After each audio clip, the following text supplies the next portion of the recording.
Hello everyone, இன்னைக்கு நம்ம magnetic principle in computer data storage பற்றி பார்க்க போகிறோம். Introduction பார்த்துடலாம். Computer data storage devices such as hard disk drives, HDDs and magnetic tapes store information using magnetic properties of ferromagnetic materials. அதாவது computer storage devices என்னென்ன HDDs அப்புறமா magnetic tapes இதெல்லாம் என்ன பண்ணும் அப்படின்னா இன்ஃபர்மேஷனை ஸ்டோர் பண்ணும். இன்ஃபர்மேஷனை எப்படி ஸ்டோர் பண்ணுறாங்கன்னு பார்த்தீங்கன்னா ferromagnetic materialஸோட magnetic properties மூலமாக ஸ்டோர் பண்ணுறாங்க. The storage principle is based on the ability of magnetic materials to retain magnetization even after the external magnetic field is removed.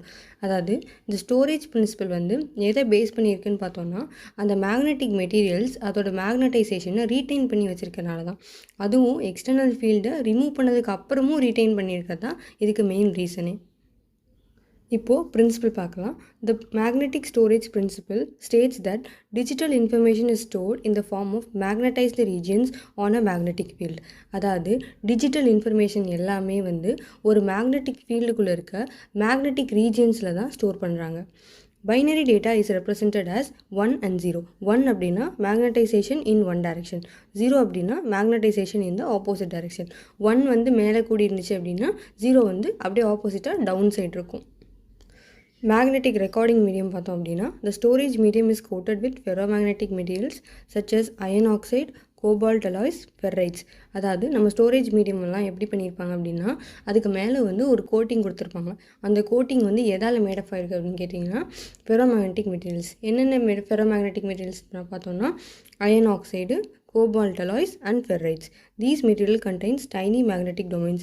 இந்த மாதிரி மெட்டீரியல்ஸ்லாம் என்ன இருக்குன்னா டைனியான மேக்னெட்டிக் டொமைன்ஸ் இருக்கும். இப்போது ஒர்க்கிங் பிரின்சிபல் பற்றி பார்ப்போம். அதில் என்ன பண்ணுவோம், ஃபஸ்ட்டு ரைட் பண்ணுவோம், அதை ஸ்டோர் பண்ணுவோம், ரீட் பண்ணுவோம். ஃபஸ்ட்டு ரைட்டிங் டேட்டா பற்றி பார்ப்போம். Write head producers a magnetic field.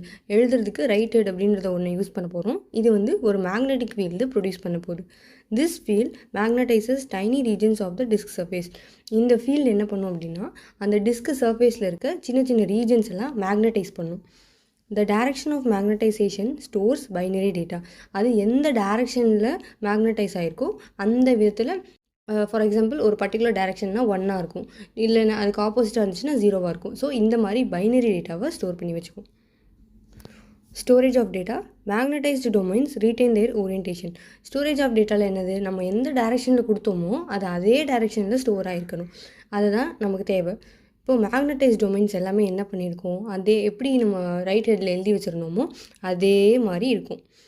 Data remain stored even after power is off. பவரே இல்லைனாலும் அதாவது எக்ஸ்டர்னல் ஃபீல்டு ரிமூவ் பண்ணாலுமே அதே மாதிரி வச்சுருக்கோம். இந்த ப்ராப்பர்ட்டியை தான் நம்ம ரிட்டன்டிவிட்டி அப்படின்னு சொல்கிறோம். Reading data. டேட்டாவை எப்படி ரீட் பண்ணுவோன்னு பார்த்தோன்னா read head senses the direction of magnetisation. இப்போது ரீட் ஹெட் வச்சு என்ன பண்ண போகிறோம் அப்படின்னா நம்ம எந்த டைரக்ஷனில் மேக்னடைஸ் பண்ணியிருக்கோம் அப்படின்றத பார்க்க போகிறோம். அதுக்கு தான் ரீட் ஹெட் அப்படின்றது யூஸ் ஆக போகுது. Change in magnetic flux induces and electric field. Magnetic flux change ஆகும்போது ஒரு எலக்ட்ரிக்கல் சிக்னல் அப்படின்றது இன்டியூஸ் ஆக போகுது. இந்த signal is converted into binary data. அந்த சிக்னல் பைனரி டேட்டாவாக வரப்போகுது. நம்ம அதை அப்படியே ரீப்ரொடியூஸ் பண்ணிக்கலாம். இப்போது ரோல் ஆஃப் மேக்னெட்டிக் டொமைன்ஸ் பற்றி பார்க்கலாம். Magnetic domains are tiny regions where magnetic moments align in the same direction. Magnetic domains அப்படின்னா நம்ம ஃபெரோமேக்னெட்டிக் மெட்டீரியல் இருக்க போகிற ஒரு சின்ன சின்ன ரீஜன்ஸ். இந்த ரீஜன்ஸில் எல்லாமே மேக்னெட்டிக் மொமெண்ட்ஸ் ஒரே டைரெக்ஷனில் இருக்கும். இதை தான் நம்ம மேக்னெட்டிக் டொமைன்ஸ் அப்படின்னு சொல்கிறோம். During data storage. ஒரு டேட்டாவை நம்ம ஸ்டோர் பண்ணும்போது domains aligned in one way. Domains எல்லாமே ஒரே மாதிரி அலைன் ஆயிருந்துச்சு அப்படின்னா அது பைனரி 1. அதே டொமைன்ஸ் ஆப்போசிட் டைரக்ஷனில் அலைன் ஆயிருந்துச்சு அப்படின்னா அது binary 0. Thus information is stored through domain orientation. இதனால் இன்ஃபர்மேஷன் எப்படி ஸ்டோர் ஆகிருக்கு, டொமைனோட ஓரியன்டேஷன். டொமைன் எந்த டைரக்ஷனில் இருக்கோ அதை வச்சு தான் நம்ம என்ன பண்ண போகிறோம், டேட்டா ஸ்டோர் பண்ண போகிறோம், ரீட் பண்ண போகிறோம். தேங்க்யூ.